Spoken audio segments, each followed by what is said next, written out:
তাহলে দেখো communication skills in English, হ্যাঁ একটুখানি দেখে রাখো। তাহলে এটা কিন্তু গ্রামার অ্যান্ড ভোকাবুলারির মধ্যে আছে। হ্যাঁ, তোমাদের কমিউনিকেশন স্কিলস ইন ইংলিশের মধ্যে গ্রামার অ্যান্ড ভোকাবুলারি তার মধ্যে আছে। আর্টিকেলে দেখো আগে তোমরা করেছিলে ইনডেফিনিট আর্টিকেল, ইনডেফিনিটগুলো এ আর এন, এগুলো হচ্ছে ইনডেফিনিট আর্টিকেল। আর ডেফিনিট বলতে দি কে বোঝায়, অর্থাৎ দি দিয়ে আমরা ডেফিনিট মানে কাউকে নির্দিষ্ট করে বোঝাই।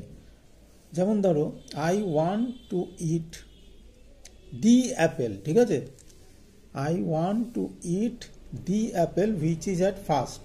ধরো তোমার কাছে এরকম 3টে আপেল আছে, ঠিক আছে, তাহলে কোন আপেলটা তুমি খেতে চাইতো? ফার্স্ট আপেলটা। এটা নির্দিষ্ট করে দেওয়ার জন্য এখানে দেখো দি অ্যাপেল বলা হয়েছে। I want to it the Apple which is at first, বোঝা গেল? তাহলে নির্দিষ্ট করে ওই আপেলটাই আমার চাই, সেই জন্য বলতে গেলে আমাকে দি ইউজ করা হচ্ছে, ঠিক আছে। যেমন ধরো give me the red pen, মানে পেন, কোন পেনটা দেবে আমাকে? রেড পেনটা, তাহলে তার আগে বসছে দি।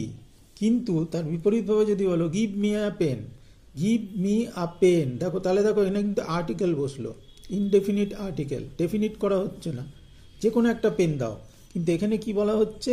Give me the red pen, ঠিক আছে। তাহলে ডেফিনিট করার জন্য রেড পেনটার জন্য আমরা দি বসালাম।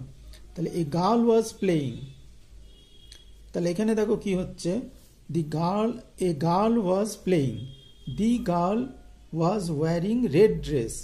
তাহলে এখানে হচ্ছে এ গার্ল ওয়াজ প্লেয়িং, যে কোনো মেয়ের কথা বলা হয়েছে, ঠিক আছে। কিন্তু এখানে কি হচ্ছে? নির্দিষ্ট করে বলে দেওয়া হচ্ছে যে মেয়েটা কি পরে আছে, কি ড্রেস? রেড ড্রেস পরে আছে, ঠিক আছে, ওয়ারিং রেড ড্রেস, সেই মেয়েটার কথা বলা হচ্ছে। তাহলে একটা নির্দিষ্ট করে একটা মেয়ের কথা বলা হচ্ছে, এখানে কিন্তু কোনো নির্দিষ্ট করে বলা হচ্ছে না, ঠিক আছে। এ গার্ল ওয়াজ প্লেয়িং বলা হচ্ছে।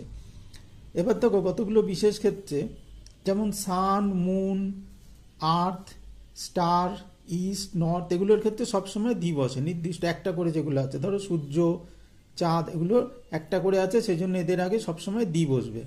আর বিশেষ বিশেষ নামের ক্ষেত্রে দি প্রাইম মিনিস্টার, দি গঙ্গা, দি তাজমহল, ঠিক আছে, তাহলে এগুলোর ক্ষেত্রেও দি বসবে। তাহলে এগুলো কিন্তু দেখো ক্যাপিটাল লেটারে আছে, মাথায় থাকে জানো। দি prime minister, P capital, Ganga জি ক্যাপিটাল, টি ক্যাপিটাল, এখানে কিন্তু কোনো ক্যাপিটাল লেটার নেই, এগুলো মাথায় থাকে জানো। তাহলে এই ব্যাপারগুলো একটু সবসময় দেখে রাখবে।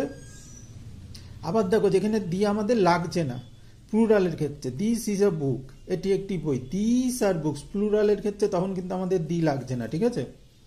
যেমন সুগার, মিল্ক, ইট, কাউন্টেবল নাউনের ক্ষেত্রে আমাদের দি বসে না, এখানে এগুলোর আগে দি বসে না।